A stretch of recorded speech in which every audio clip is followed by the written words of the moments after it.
Afternoon, it's Quant Trade Edge, and today is Wednesday, December 18th, right after the market close. And today we had an FOMC meeting, and that's what caused this huge candle here. The market did not react well to the rate cut, the 25 basis point rate cut, and the commentary that came with it.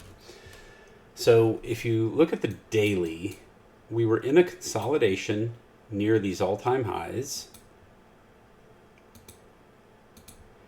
And this low here was 6107, and we knew that if we took out that low, that would be the sign that this consolidation was breaking to the downside instead of to the upside. Now, if we go down to a 1 minute, while this was very horrible carnage for anyone that's long, having this kind of very definitive price action gives us very clean patterns in the price action. And I wanted to blow those up and show you the examples. So at 1 p.m. Central, that's when the rate announcement was made and the down move started. And by 105, 106, we were taking out that daily low. Then, here we hit a little bottom at 118, and we got a very clean A, B, C. And, again, here, let's review that. This is the low. This was an inside bar, so this was also technically down. This was the first up bar with a higher low and a higher high. Second bar, third bar. This is the first down bar with a lower high and a lower low. And this is an outside bar, which also makes it a down bar. It takes the label of the previous bar. And then here we got a higher high and a higher low. And it's nice that it came right into this 20-period exponential moving average as well. So that's your very clean ABC that gave you a very tight risk point to short against. This bar was 3 points big, from 93.50 to 96.50. So, call it 3.5 because you got to give it one tick below to enter and one tick above to stop. 4 times your risk would have been about 14 points. So from there, that would be about 79.50. Got all the way down to 71. So we probably got close to 6 times your risk here. 79.50, call it 70. Somewhere in here would have been about 4 times your risk. And you climaxed right on the start of the press conference. Now, in hindsight, it would have been wonderful to have held that 3-point risk all day long. I mean, that goes into the fantasy book, because nobody knows if the market is going to do an about face when the FOMC starts talking, when Jerome Powell starts talking with their press conference, because everyone already knew we were getting a 25 basis point cut that was priced in with 96% certainty, so the market had already adjusted to that. What was the X factor was what he was going to say. So, just for dream's sake, 5906 from up here, 180, 190 points on a 3-point risk. Good Lord, 60R. Okay, but now let's go back to reality. Nobody would have done that. The second trade to do on FOMC is bracket the 10 minutes from when the conference starts. This is something that I first heard in a video that Tom Hugard was doing. Not sure if you're familiar with this guy. He looks like Jason Statham in that car movie. But he says that take the 10-minute bar from when the Fed meeting starts, the speech, and I can vouch for it over the years. the Fed sometimes starts at 130 on the dot. I think the latest that I've seen it was something like 137 or 136. So you kind of have that 10-minute window for when they're going to start, and that 10-minute window put in a 20-point range here. And if you shorted below that 20-point range with the stop above, as Hugard would suggest, you got over 100 points from 6071 to 5906. I'm sorry, you got close to 160 points. So 160 points. Now this is something you could have held, because that is the strategy. That's a 10-minute bar. And with a 20-point risk, your size wouldn't have been the same as it would have been with a 3-point risk. And that would have been an 8-to-1 risk reward on doing the Hugard FOMC strategy. Now going back to a 1 minute, there was another ABC pattern. So let's say you weren't in that, or let's say you got out at 4 instead of 8. You took your profit somewhere, and you're still watching. I start to salivate when I see this kind of price action, because it is extremely clean. Every move is deliberate because the volume is so high that there is a lot of dollars pushing it. It's not one of those days where nothing's happening. And so this is the last minute of the day with 81,000 lots. These 18,000, 19,000. I mean, usually you don't even get over 10,000 until the closing, or if there's news in the morning, or, around the open. So, to have all of these bars, I mean, it's 11,000, just all of these bars in that 10,000 plus range is a ridiculous amount of volume. So here, one thing you might notice is from this point here, we do have a pretty clean 2 legs down. That was the only bar out of place. And then here, remember, this is a hoagie. So this bar out of place doesn't count towards the count. So there we got 2 there. So this was a logical place to start a bounce. Also, there's a time of day function. This is 2:45 p.m. And, Linda was actually mentioning today that there are a lot of quant strategies that trade intraday that instead of waiting for the exact close to cover, they will start covering at 2:45. And, maybe that's them, maybe it's not. Maybe it was just the end of 2 waves down. But again, the goal is not to try to go long on a day that looks like this. But again, we got a very clean ABC up here. A, B, C. These are all higher highs. This is outside, inside, and final lunge higher. And this ABC set up right here at 254. And even just trading it till the 3 o'clock close, you got a very good risk reward. This bar here, about 750 in size. And you went from 76 to 40. You got about 36. So 7.5, and you got 36. That's another 4 to 5 R right there. And I'll point out one more trade, which it actually coincides with this trade. So it really depends on if you were doing a mechanical trade or reading the structure. I was doing a mechanical trade that I call the MOC, which just means market on close. If you go to one of the lectures I did at Rice University, I lay the entire strategy out in that lecture. It's on YouTube. And it basically captures just the last 5 minutes of the day on a day like this, where there are liquidations, people are panicking, funds are selling. A day like this gets mom and pop to hit sell on the 401k.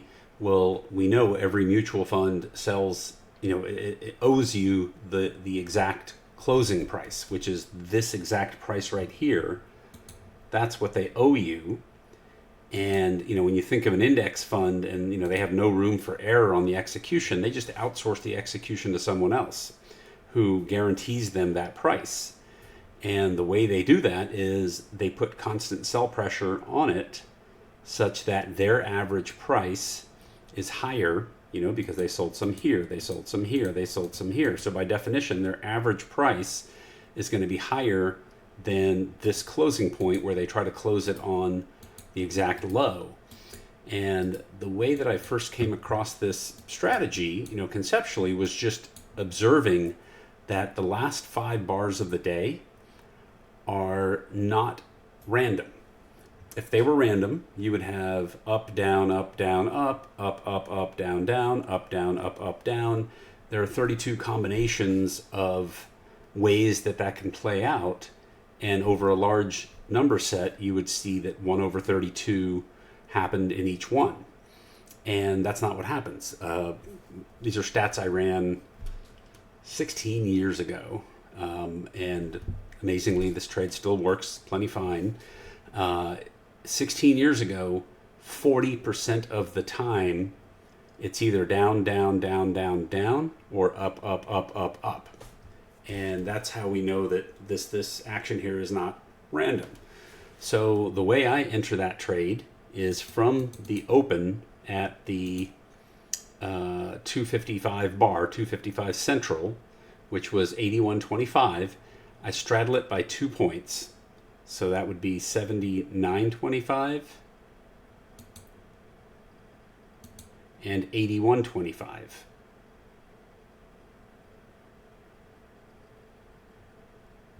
I'm sorry, 83.25.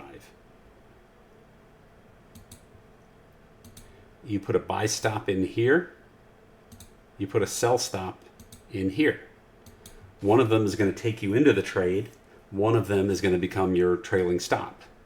So by getting into the trade here, you basically risk 4 points. Had it gone the other way, you would get long here and you would be risking 4 points this way. On this situation, over time I've learned to just put them both in and let the market do what it does. But I was heavily favoring a short move just because we had this ABC structure and just that much selling. There's got to be some fun selling at the end of the day. Because this is a day that caught people off guard. If you go back to the daily chart, if this was the daily chart, there's no way anyone was expecting this to be the next bar on that chart. So by the end of the day, you know that people are liquidating. So here, if you get in, and after this bar closes, you can move the stop to 1 tick above here. So 81.50. So now you have 2 1/4 points at risk. After this bar, you move the stop up here, a tick above this, which would be 67. So you're already 12 points in the money, or whatever, 13 points in the money. And just like that, after this bar is complete, move your stop a tick above there. Once this bar is complete, move your stop a tick above there.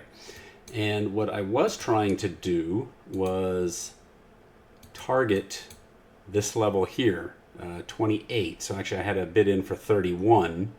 We didn't quite get there on the pit session, so I ended up closing out the trade on the close. That's the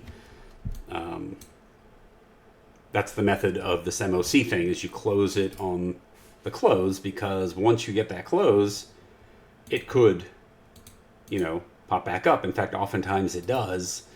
And that has to do with, in my mental construct, that has to do with if the executioner runs out of contracts to sell and needs to oversell it to make sure it closes low, well, then they're going to want to cover that as soon as they do. And the reason they would do that is where this settles affects the entire volume that they were playing with, not just the extra few contracts they had to oversell. But in this case, it looks like there was plenty of selling that was coming with them, so they didn't necessarily have to do that. And the reason I say that is because we had plenty of more selling, another 10 minutes of selling after the close. So, keeping tally on this, 20, 79 to 40, 39 points on a 4-point risk. Again, that's an amazing risk return. And it's only on days like this where the 1 minute structure can be so perfect, or the MOC in that case. And again, what I mean by so perfect is this heavy volume, if this was a light volume, boring day where nothing was going on, this could easily whip up and down and up and down. But because this is a day that is moving with intention, with real big volumes, meaning real big dollars moving it, they are consistently pounding it. And that gives us a tight risk to make very large multiples on our risk. So going back, in summary, we have this daily range that broke. As soon as it broke, we had a very clean ABC between the time the Fed announced the quarter point rate cut and before they started their press conference. And then once they started their press conference, our other strategy kicks in, which is straddling that range. And then towards the end of the day, either based on structure or based on the MOC, there was another 30 plus 36, 39 points to catch with a very tight risk. And of course, all of this looks wonderful in hindsight. So annoying when people do that, isn't it? But I just want to go back to our Discord here and point out that we point these out to nobody is perfect, and we want to always remind our members here at 11:43, FOMC in 75 minutes. Not a great idea to trade much ahead of it. When the press conference starts, usually 1:30 p.m. CST, first 10-minute bar sets a range, then often you can go with the breakout of that bar. And we had someone asking the clarifying question, and then again here was the FOMC. I posted this partway through the day. That was the first 10-minute FOMC range. This is the where it was at the time. And then at 2:36, 19 minutes before the FOMC trade, before the MOC trade, I said MOC should be good today, heavy volume. And yet at that point, the FOMC 10-minute trade was up 100 points on a 20-point risk. It closed the day up 160. And then here, 39-point MOC. So anyway, these are the kind of things that we teach in our Discord and provide reminders for. I mean, literally, it's almost a stream of consciousness. Whatever I'm looking at for myself, I'm putting it in there for people as well. And if you like that type of education, I'll put a link to our Discord on there, and please join us.